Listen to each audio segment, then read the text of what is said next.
സംസ്ഥാനത്ത് ലഹരി വസ്തുക്കളെന്ന് സംശയിച്ച് എക്സൈസ് പിടികൂടുന്ന വസ്തുക്കളുടെ രാസപരിശോധനാ ഫലം വൈകുന്നത് നിരപരാധികളെ പ്രതിക്കൂട്ടിലാക്കുകയാണ്. 16 മാസത്തിനിടെ ലഹരി വസ്തുക്കളെന്ന പേരിൽ പിടിച്ചെടുത്ത 22 സാമ്പിളുകളിൽ മയക്കുമരുന്നിന്റെ സാന്നിധ്യം കണ്ടെത്താനായിട്ടില്ല. MDMA എന്ന പേരിൽ പിടികൂടുന്നവയിൽ 99% വീര്യം കുറഞ്ഞ മയക്കുമരുന്നുകളാണെന്നും രാസപരിശോധനാ ഫലങ്ങൾ പറയുന്നു. സർക്കാരിന്റെ 3 റീജിയണൽ ലാബുകളിലെ പരിശോധനാ ഫലങ്ങളുടെ വിവരങ്ങളാണ് വിവരാവകാശ രേഖയിലൂടെ പുറത്തുവന്നത്.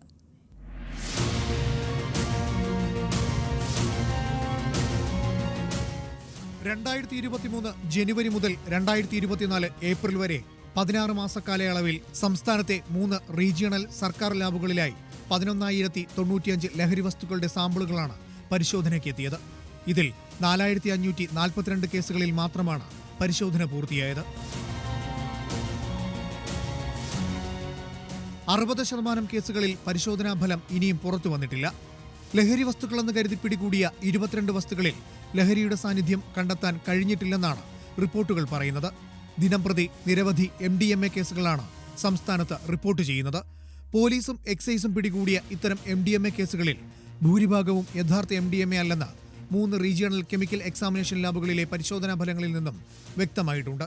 ഓരോ കേസിലും സാമ്പിൾസ് എടുക്കുകയും ഈ സാമ്പിൾസ് കോടതി വഴി റീജിയണൽ അനലിറ്റിക്കൽ ലാബിൽ പരിശോധന നടത്തേണ്ടത് മാൻഡേറ്ററിയാണ്. ഈ റിസൾട്ടുകൾ ഈ ആരോപിക്കുന്ന തരത്തിലല്ല എന്ന് വരികിൽ ഒരുപാട് കുറ്റം ചെയ്യാത്ത ആളുകൾ ദീർഘകാലമായി തടവറയിൽ കഴിയേണ്ടി വരുന്നു എന്നതാണ് അതിൻ്റെ ദുരന്തം. അതൊരു മനുഷ്യാവകാശ പ്രശ്നം കൂടിയാണ്. 2023 ജനുവരി മുതൽ 2024 ഏപ്രിൽ വരെ പിടികൂടിയ 1242 MDMA കേസുകളിൽ 1215 സാമ്പിളുകളുടെ പരിശോധനയാണ് ഇക്കാലയളവിൽ പൂർത്തിയായത്. ഇതിൽ 20 സാമ്പിളുകളിലാണ് MDMAയുടെ സാന്നിധ്യം കണ്ടെത്തിയത്. അതായത് 1.64% മാത്രം കേസുകളിൽ. മറ്റുള്ളവ ഷെഡ്യൂൾഡ് 2-ൽ പെടുന്ന ലഹരി വസ്തുക്കളോ അതിൽ കുറവോ വീര്യമുള്ള ലഹരി വസ്തുക്കളാണെന്നും റിപ്പോർട്ടിൽ പറയുന്നു. ചാലക്കുടിയിലെ വ്യാജ LSD കേസിൽ ഷീല സണ്ണി എന്ന വീട്ടമ്മ 72 ദിവസമാണ് ജയിലിൽ കഴിയേണ്ടി വന്നത്. അതൊരു ഒറ്റപ്പെട്ട സംഭവമാണെന്നായിരുന്നു വിലയിരുത്തൽ.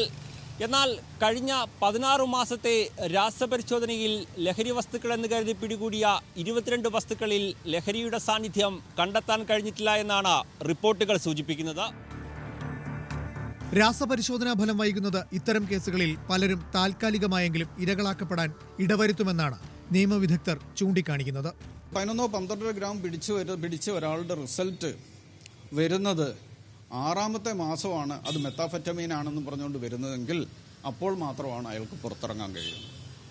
ഇപ്പം പല കേസിലും ഈ 6 മാസമായിട്ടും ഈ കെമിക്കൽ അനാലിസിസ് റിപ്പോർട്ട് വരാത്ത കേസിൽ ഇപ്പോൾ ഇൻട്രം ബെയിൽ കൊടുക്കുന്നുണ്ട്. പക്ഷെ ആ ഇൻട്രം ബെയിൽ ആർക്കെങ്കിലും കിട്ടിയില്ല എന്നുണ്ടെങ്കിൽ 1 വർഷം റിസൾട്ട് ചിലപ്പം വരുന്നത് 10-ാമത്തെ മാസമാണെങ്കിൽ ഈ 10 മാസവും അയാൾ ജയിലിൽ കിടക്കേണ്ട സാഹചര്യം. രാസപരിശോധനാ ഫലം വേഗത്തിൽ ലഭ്യമാക്കാൻ നടപടി ഉണ്ടായില്ലെങ്കിൽ നിരപരാധികൾ വരെ താൽക്കാലികമായെങ്കിലും ശിക്ഷ അനുഭവിക്കേണ്ടി വന്നേക്കാം.